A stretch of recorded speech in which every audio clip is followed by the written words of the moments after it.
the graphs of exponential functions. Our objective here is to graph exponential functions and recognize their properties.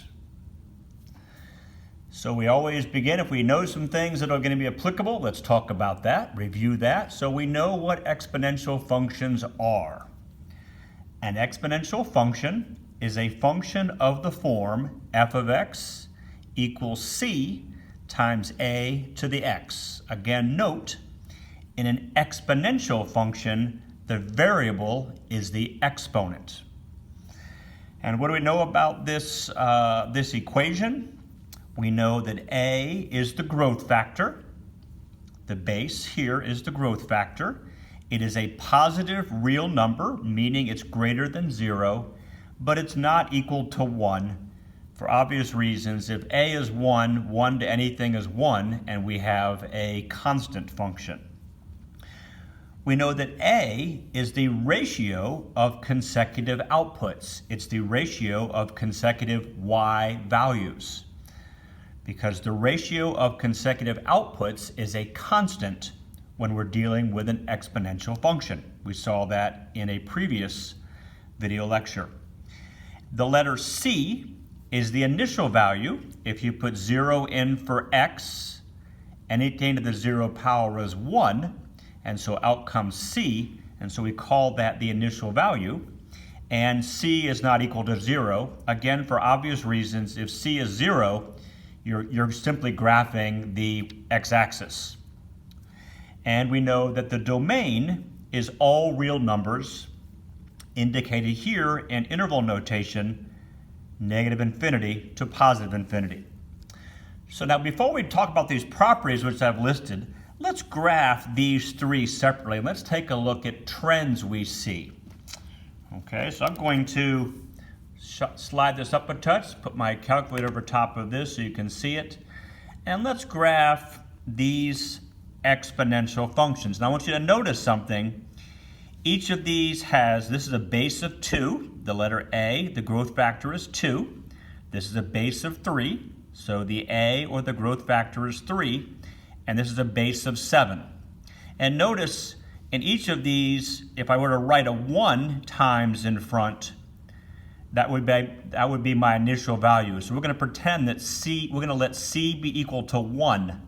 So this is 1 times 7 to the x, 1 times 2 to the x. So we're going to let c be 1 for our purposes right now. Let's go into our graph. Okay, I'm clearing out what I had. Let's put in 2 to the x. Okay, I think I'll do my standard window just to start myself off, and here it comes. Okay, so there's 2 to the x.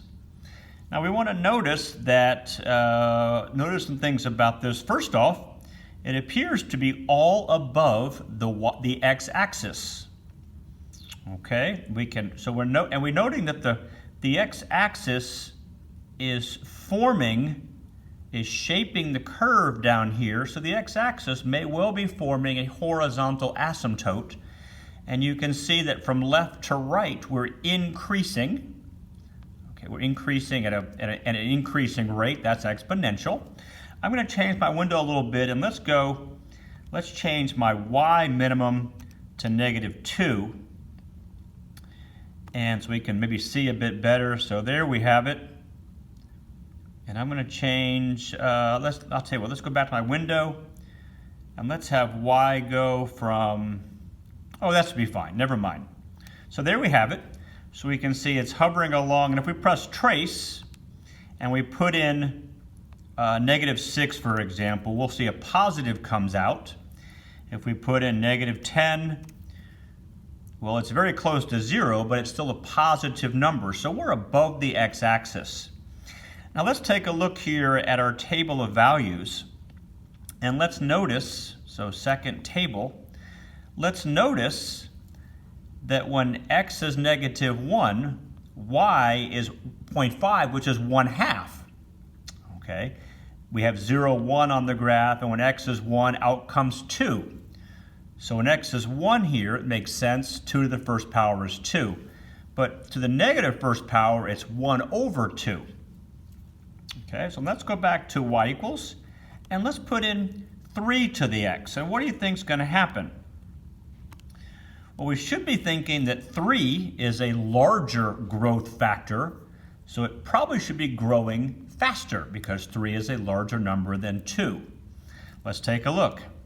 Here comes the graph in red, and sure enough, it's coming along the same. It has a horizontal asymptote, so it's all above the x-axis, a horizontal asymptote at y equals 0. It looks like it's also crossing at the point 0, 1, so the same y-intercept. I'm going to change the window to do my y to go to 5, and I'm going to count by halves so we can see. There we go. So maybe we'll, whoops, something didn't happen. Just a second, let me let this finish graphing so I can go back and change that. It did happen. Okay. So now you can see, and then you can see, again, you can see the red line, it certainly comes in once it crosses the x-axis, the y-axis at 1. Remember, I'm counting by halves here. Let's go back and count by ones. You can see that more clearly here. Okay, now we're counting by ones.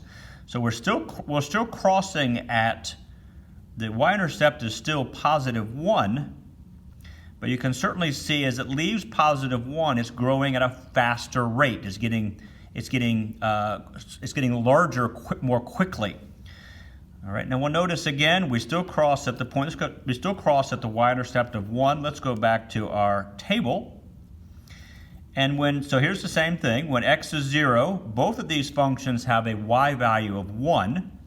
When x is 1, the first function, 2 to the x, has a y value of 2, which makes sense right up here. The second function has a y value of 3, which makes sense right here. 3 to the first is 3. Now let's look at negative 1. The y value of negative 1 is 1 over 2. The y value at negative 1 for the second function is 1 over 3. Again, we see a pattern. 1 over 2 when x is negative 1. 1 over 3 when x is negative 1 here. Let's do our last example. Let's take a look at 7 to the x power. So I'll go back to y equals and we'll graph 7 to the x power. Let's make some guesses. Okay, we think this should be growing faster. We've gone from 2 to 3 to 7. We should be growing more quickly. 7 to the first power is still 7. So we know that this is going to have, when x is 1, it should be the value of 7. And we still know that when x is 0, anything to the 0 power is 1, so it still should cross. It still should have a y-intercept at positive 1. Let's graph it. Here it comes, and there we go. So the black is certainly growing at a faster rate once it gets into the positive territory. Okay, so we still have the same intercept. We still have an asymptote at y equals 0, a horizontal asymptote. Our range is still all positives. We're not below the x-axis, so our range is positive numbers to infinity. If we go to our table, we'll see, here it is again, when x is 0, they all have a 1 output. We saw that because they all cross through the point 0, 1. We'll see when x is 1, their output is their base, 2 to the 1, 3 to the first, 7 to the first. And believe it or not, 0.149 is equal to 1 over 7. So when x is negative 1 up here, 1 over 7. So we can take this and we can kind of write down what we're seeing here as properties of the exponential function. F of x equals a to the x. Note, we're letting c be 1, just for purposes of the properties of this. And we'll also note that in each case, a, the base, is larger than 1. 2, 3, 7. I could have chosen anything larger than 1. So 7 notes here for this, 7 properties. The domain remains negative infinity to infinity. The range was positives. We never crossed the x-axis, so we're above 0, hence 0 is not included, all the way to infinity. We noticed 2, we didn't have any x-intercepts, and we always had the same y-intercept at 1. 3, the x-axis in other words, the equation of which is y equals 0, is a horizontal asymptote. It is shaping the graph as it comes in from the left. This function, f of x equals a to the x, a greater than 1, which I spoke to right here, is an increasing function. As we look from left to right, it increased. It's also 1 to 1. Let's go back to here and recognize, remember, 1 to 1. It passes both the horizontal line test and the vertical line test. It's 1 to 1, which tells us it has an inverse, if we recall. So we'll take a look at that coming up. But a 1 to 1 function has an inverse that will undo it. A, the base, is called the growth factor. Okay, now, so the growth factor is 2, the growth factor is 3, the growth factor is 7. It's the growth factor because the function is increasing. We notice that the graph of the function always contained the point 0, 1. That was always there. 1 comma the growth factor, so 1, 2, 1, 3, 1, 7. And negative 1 comma the reciprocal of the growth factor, 1 over 2, 1 over 3, 1 over 7. And finally, the graph of the function is smooth and continuous with no corners or gaps. All right, let's take a look at what happens if, well, let's remember. Let me step back just a second. Let's remember that A is a positive real number greater than 0 but not equal to 1. Well, this looked at all the A's that were greater than 1. What happens if A is greater than 0 but it's less than 1? Okay, so here we're going to take a look at these graphs. Here are my growth factors. These numbers are between 0 and 1. Okay, so let's take a look at these growth factors and let's see what's happening when we have a proper fraction growth factor or a growth factor less than 1. Y equals, let's clear these out. See if you can come up with what you think might happen. So we're going to have 1 over 2 to the x power. Okay, so now the growth factor is a half. Now if you'll think back, I guess we saw that. We didn't see the graph of it in the previous video lecture. Let's take a look at a growth factor of a half, and let's graph it.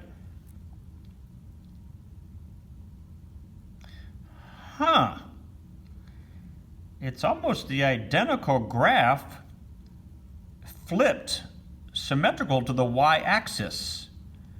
That's interesting, but it's obviously not growing. It's obviously it's decreasing, and we'll call that decaying in just a minute.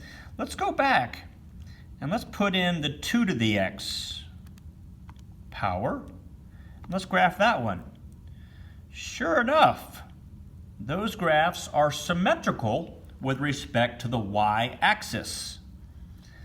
All right, so let's go back. I'm going to take out the red one again, just noting this is 1/2 to the x power. It's decaying, or it's decreasing as it goes from left to right. This is 2 to the x power. It's increasing as it goes from left to right. They have the same y-intercept at 1, and they are symmetrical about the y-axis. Back to y equals, let's clear this one. Let's graph that original one with the 1/2 growth factor, and here it comes. Well, again, it looks like we have a horizontal asymptote of the x-axis at y equals 0. It looks like we're crossing the point, again, the y-intercept is the point 0, 1.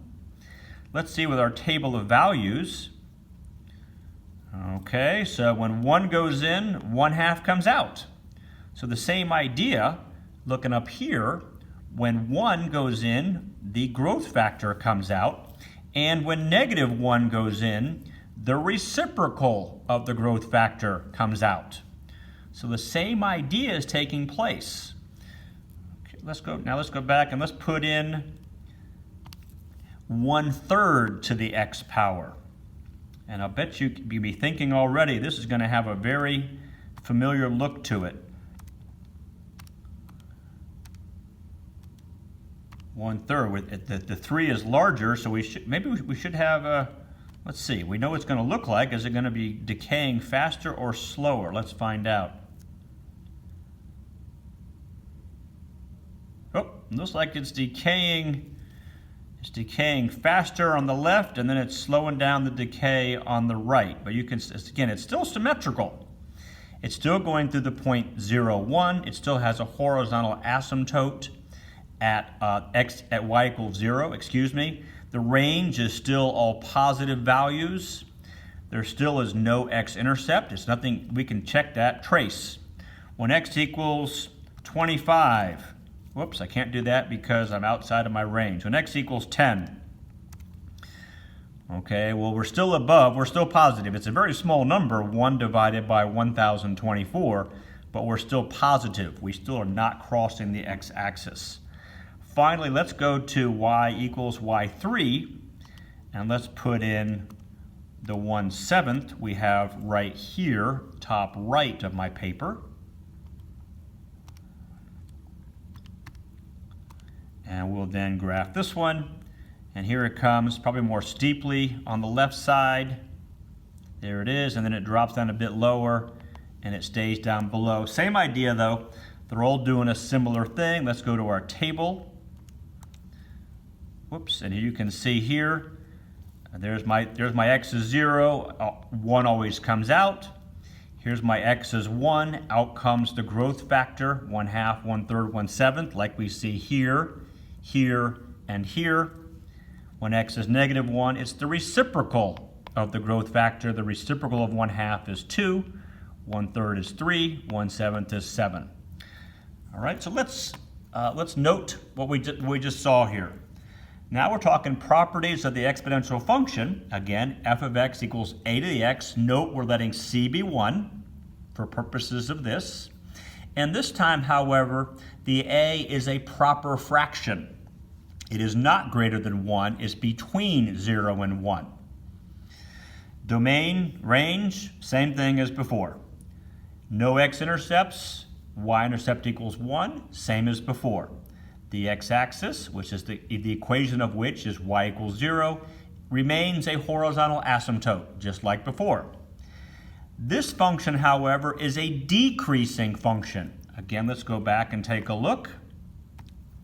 All of these, as you go from left to right, all these graphs are decreasing. So it's a decreasing function, and of course it's also 1-to-1. So there's our first difference. It's a decreasing function when you have a proper fraction as a growth factor, not an increasing function.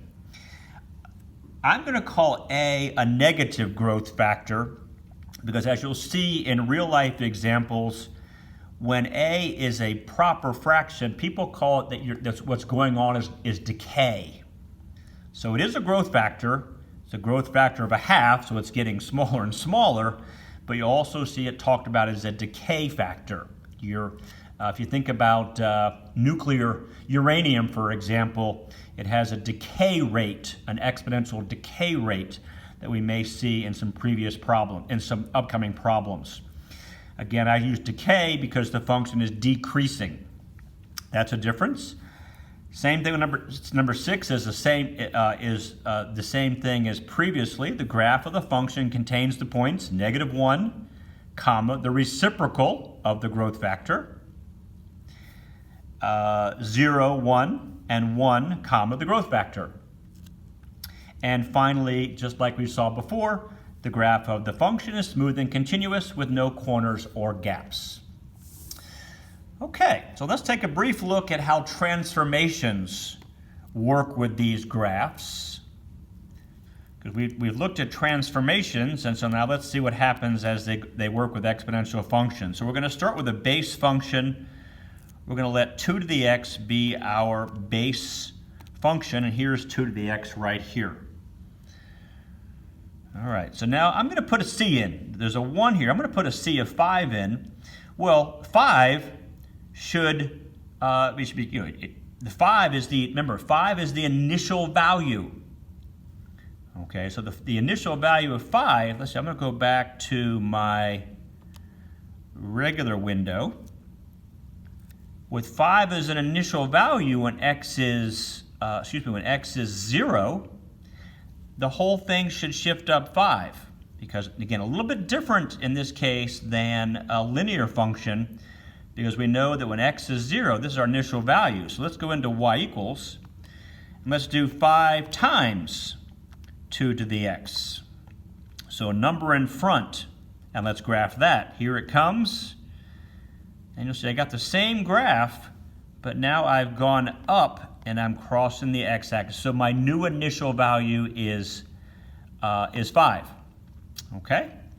Now let's do this one, 2 to the x minus 3. Well, we know if we subtract from the back of a function, the graph should go down 3. Okay, let's go into y equals, and let's do let's do a 2 to the x, and let's subtract 3. Here comes 2 to the x, we're starting from, and now we subtract 3, we should go down 3, and sure enough, we've dropped 3. Okay, so we have a horizontal asymptote at 3 instead of 0. We're crossing not at 1, but at -2, 3 down, and then we're going to grow up and do the same kind of thing. We'll always stay to the right as it increases. Finally, let's take a look at 2 to the opposite of x.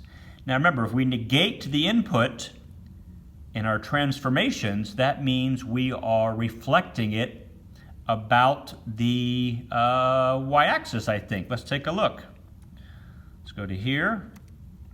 Whoops, I forgot to press clear. 2 raised to the negative x.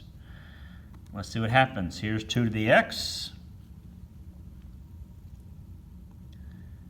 And here is, sure enough. So it turns out that, again, we know this from transformations. When we negate the input, the graph is reflected about the y-axis, just like you have here. So a little bit of a look at what transformations do to a base graph, a base exponential function, such as 2 to the x. Alrighty, in our next video lecture, we're going to talk about solving equations that involve exponential functions. Recall here our properties we want to be focused on. Domain is all real numbers. Range is the positives. No x-intercepts unless, of course, we shift it up or down. The y-intercept is 1, again, unless, of course, we shift it up or down. We have a horizontal asymptote. If the a is greater than 1, it's an increasing function. If the a is between 0 and 1, it's a decreasing function. And our graphs are all smooth and continuous with no corners or gaps.